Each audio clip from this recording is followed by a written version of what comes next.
Welcome back to Unfiltered.com. This is Jim Souhan. Latest podcast with Glynn, Major League Twins coach, who has a long history in Minnesota. Gene, let's just get right into it. We don't have a lot of time today.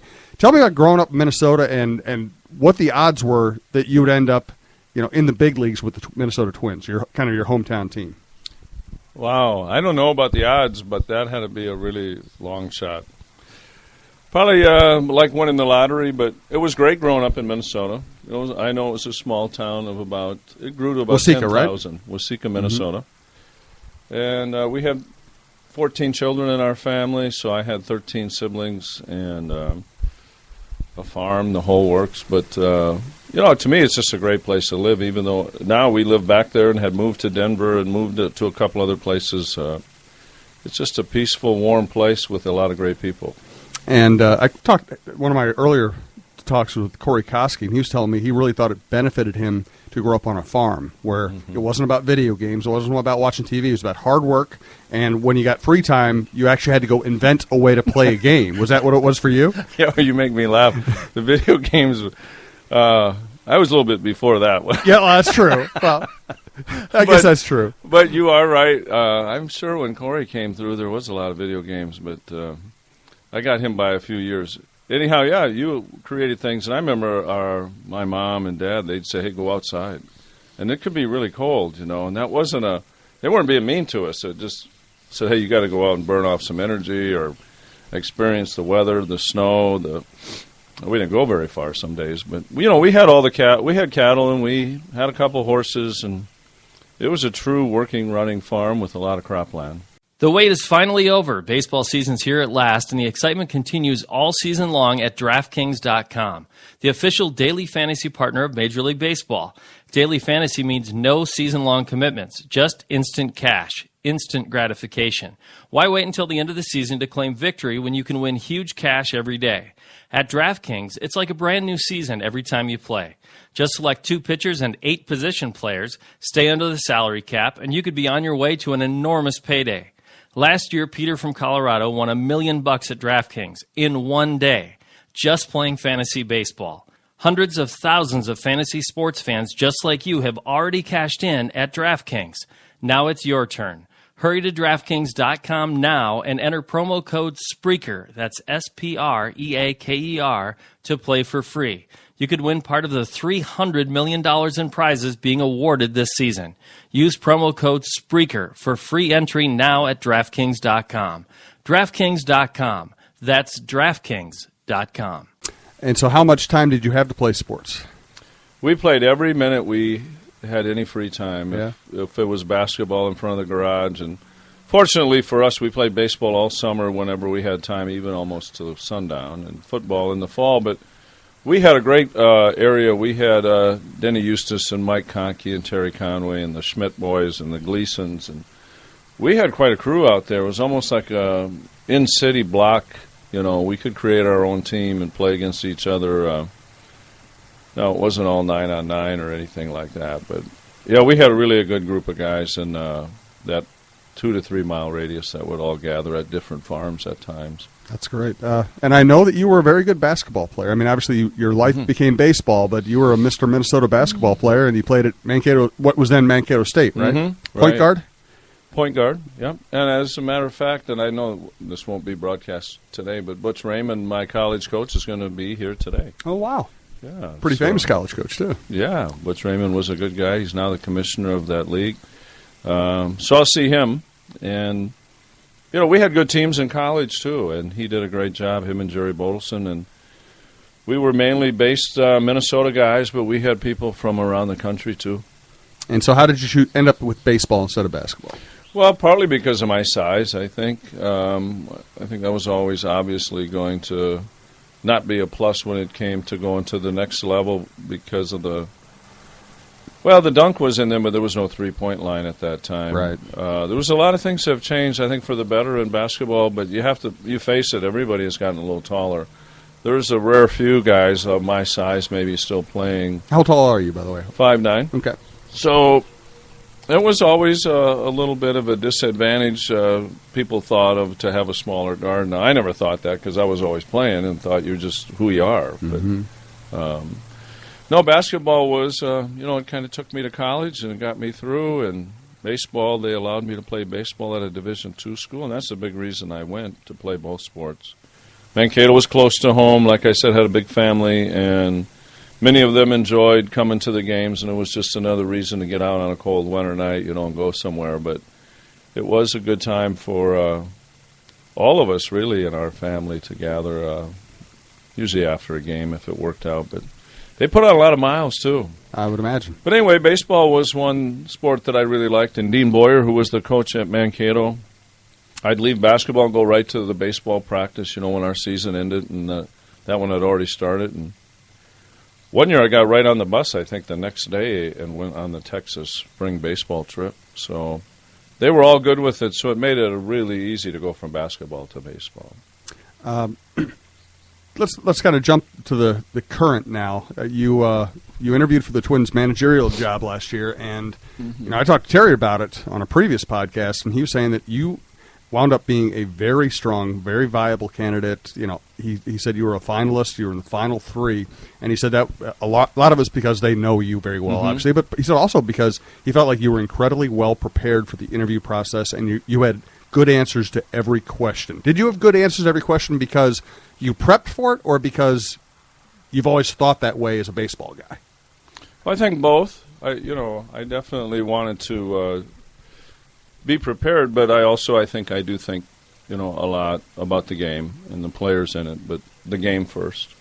So when someone asks me a baseball question, for me, I do base it off what goes on in the game, not always the personnel that we have at that time.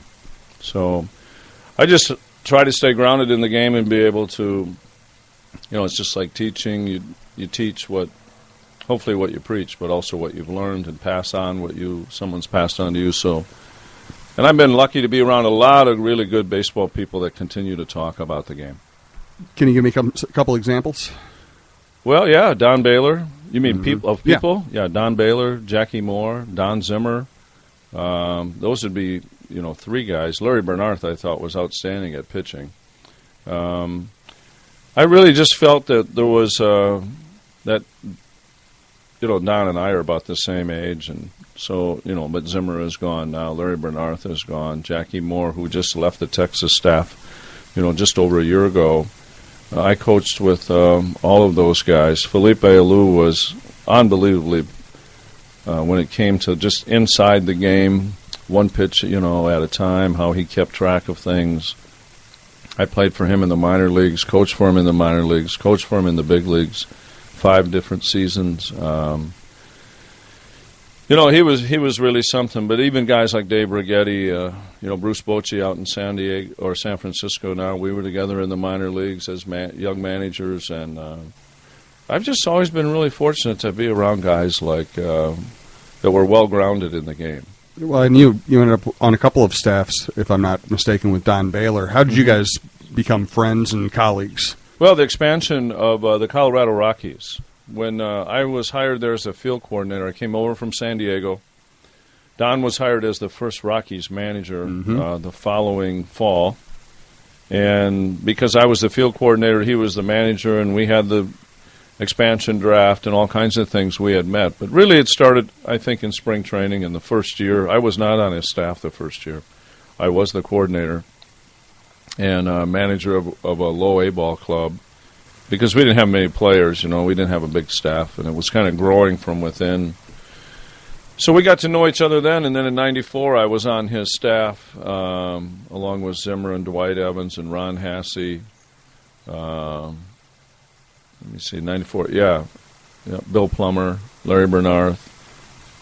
Bob Gebhardt was the general manager then. But anyway, Don then managed there from, the 93 season through the 98 season, and really was kind of the face of that club, even though we had really an exciting team out there with the Blake Street Bombers and, just a lot of runs scored, a lot of home runs.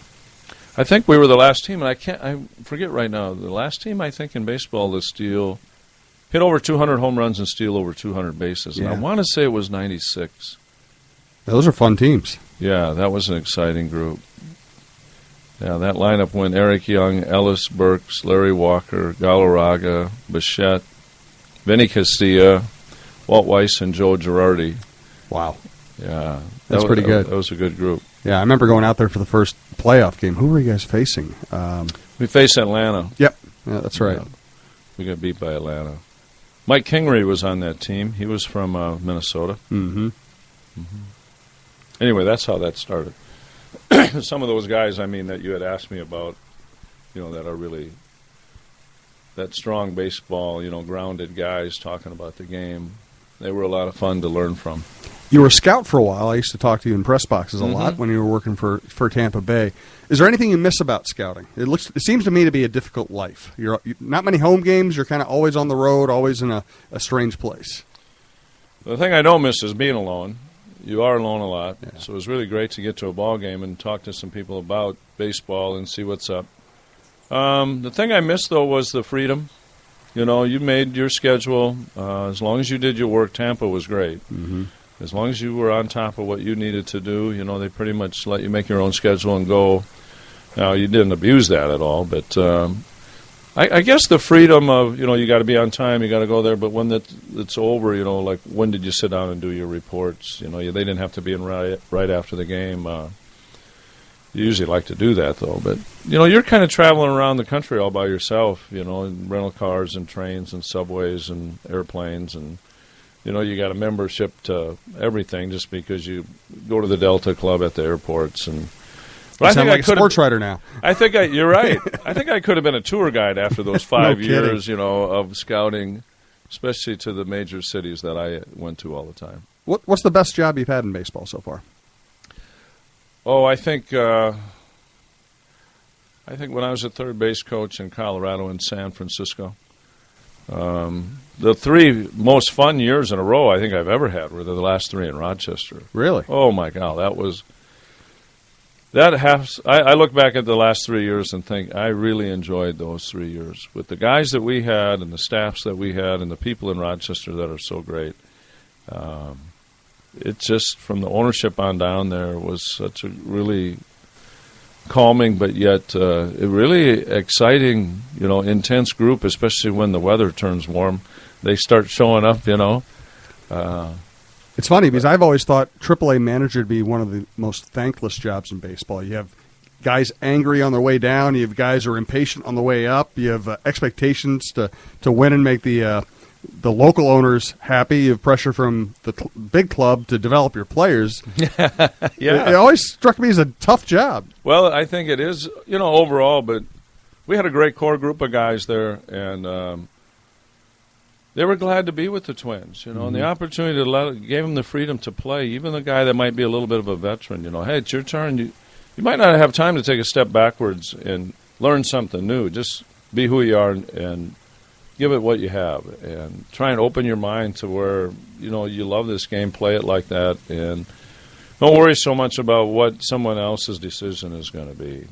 So we really had like I said, we had a core group of guys and a bunch of different personalities that all meshed, and I loved it because you abide by the Twins rules, and you're always out there trying to get better, and you're doing your work. But when you get a group of guys that look forward to playing, starting the first pitch to the last, and that was kind of a little saying we had, first pitch, we'd all get ready, and they did. It just, they came together really well, and they enjoyed each other. It was a lot of fun.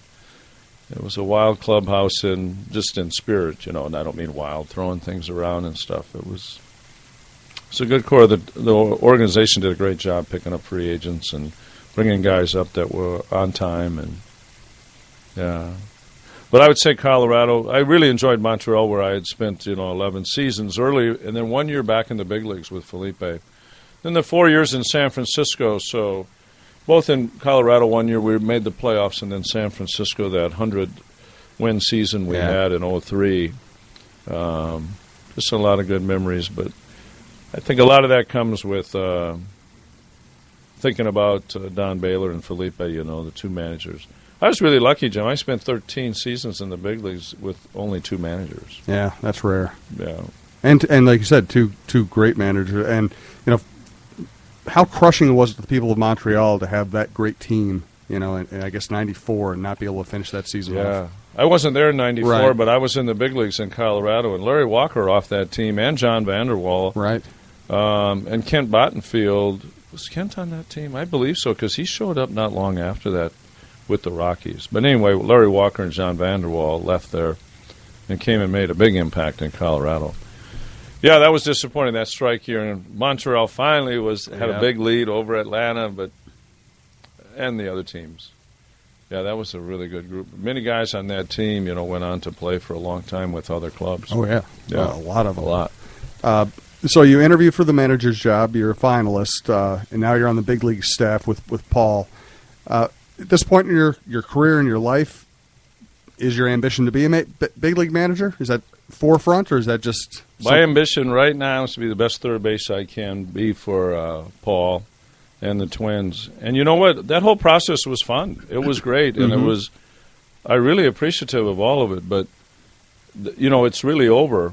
And even though we bring it up now, I'm glad they thought of that as me. But right now, I do look at it. That is over just like a game is over. What I have to be accountable for now, and I'm so excited to be on Paul's staff and be in the big leagues with Minnesota, but it's not about the managing position anymore. To me, I've always been that way. I signed my contract to do a job. That's what I'm going to do. And so I don't think about the managing position anymore. As much as I like AAA, and I was really thankful for the opportunity, that's over with, and I'm moving on now. I'm the third base coach and infield instructor. What's the most difficult thing about being a third base coach in the big leagues? Well, as everybody knows, sending guys and not. The old saying, when in doubt, send them. Well, of course, the score in the inning and the outs and who's up and who's on deck and really who's in the hole. Those things, but funny as it might sound, it's the timing with the signs between the pitches, thinking like the manager now because you get to know what he might do with certain players. When that all comes together, that's a blast then, because now you're right on time and you get that done. But, of course, the most difficult thing, it's just decisions at the right time at third base, because sometimes you hold guys knowing that you got to have the guy in the hole get up. Right. We can't take a chance on something funny going on here. You want to get the RBI and the run in, but still, we're down 3, and he's the one guy, that's on right now, and his run would make it down 2, but we got to get another guy on base. So there are reasons, and there's 2-out reasons too. While you send a guy, he could be out at the plate, but I'm looking forward to it. Even though we play interleague, I always was in the National League. Right. We always dealt with not always the 8th hitter, but of course the pitcher. Did you know you're going to pinch hit for him, or is it a decoy on deck? We're going to send him because this pitcher just doesn't hit. He doesn't swing the bat well. And we're not in a bunt situation, which most of them are pretty good bunters, but you get it. It's kind of how the game unfolds and who's on deck or who's coming to the plate. Sometimes you take a chance and send somebody, even if there's a guy in a slump, and you think it's going to be bang, bang, whereas if the guy was really locked in right now, you might hold the guy. Right. Well, I'm glad to hear you say that, because I've always thought that's the way those decisions should be made. They shouldn't be just made on our philosophy is to be aggressive, and you send them, and all of a sudden you're giving away 2 outs in the game. I always thought it should be more game situational, just like you just described it. Mm-hmm. Hopefully you pre-think that and you're ready, and you're ready for the action that happens. But if you don't think that, then you really get caught. Right. Now you're thinking, why did you send him? You're down 3, or when you're ahead, it's always a little different. Right. I know you got to get back to work, so I'm going to give you one last quick question here. It's been 4 difficult years for the Major League team here, and you've been viewing that from, you viewed the Twins organization from afar before. Now you viewed it as a minor league manager. What do you see out of this team this year, this clubhouse? Do you see any signs of hope? Oh, for sure. I would think, trying to put anything in order, I see a veteran leadership again that is either maturing through some of the guys that have been here the last couple of years. And face it, if the longer you're here, and you stay around, you're going to become one of the mainstay guys, and hopefully a leader at the same time. To me, Dozier's that example. Perkins is that example. Dunsing, guys that are filling roles and major roles. Trevor Plouffe. Joe Mauer has been here a long time, but now you bring back Hunter, And with Arcia and guys like Hicks, that have been here enough to know the big leagues now. Can they step up and be everyday guys? So when you got Kurt Suzuki behind the plate dealing with the pitching staff, and I don't mean to go through every guy, but then you got the Danny Santanas and the Escobars and Arcia, and then you got Sano and Buxton in camp. You got Kenny Vargas, who got some time last year. So I think it's a really good mix of veteran and young guys, plus there's a lot of energy with the youth, and Torrey Hunter's full of it. Yes. So I do see that, but I do think, too, that we feel we have the group of guys that are really going to be understanding that we have to be knowledgeable about every part of the game. This isn't about hitting and pitching only, or about defense, base running. This is about a mental preparation to go from losing 94 years in a row to not losing games. If we get beat, we get beat. But if we lose, it's not because we don't want to be the team losing because we make a lot of mistakes. Yeah. But we can't afford not to pay attention to detail in every area, to be well-grounded in what we're trying to accomplish in that game. So if the game goes a little upside down, it's because the other team beat us. We didn't lose and just give it to them. And I think if we play real clean, crisp baseball with a mentality that we know what we're doing and we can control what we're up to, then the hitting and pitching kind of take care of themselves. And then I think we'll have a lot of chances to win games at the end. Because if we hang around through 7, 8, and get in that 9th, that's anybody's game when it comes down to one inning. But we need to be ready, as you know. But I think we got the group to do that. I'm not saying that we're going to be picked to win, but we know what we've done, I think, the last 4 years, and it's nobody's fault. We just need to be better at a lot of things, and I think we got the group to do that. Well, there's a saying I've always heard, which is you're going to probably win 60, you're probably going to lose 60, is how those 40 swing games go, and a lot of those come down to situations and thinking. Right. And we just need to be really good at that again, and I think the Twins have a great reputation for always having well-educated players, and that's a credit to the minor league system, especially for the guys that came through the system. That's Gene Glynn, Twins third base coach, Minnesota native, Mankato State superstar. Gene, I want to get you laughing there. I appreciate the time, Gene, and we will be talking again soon. Thanks a lot. Okay, thanks, Jim.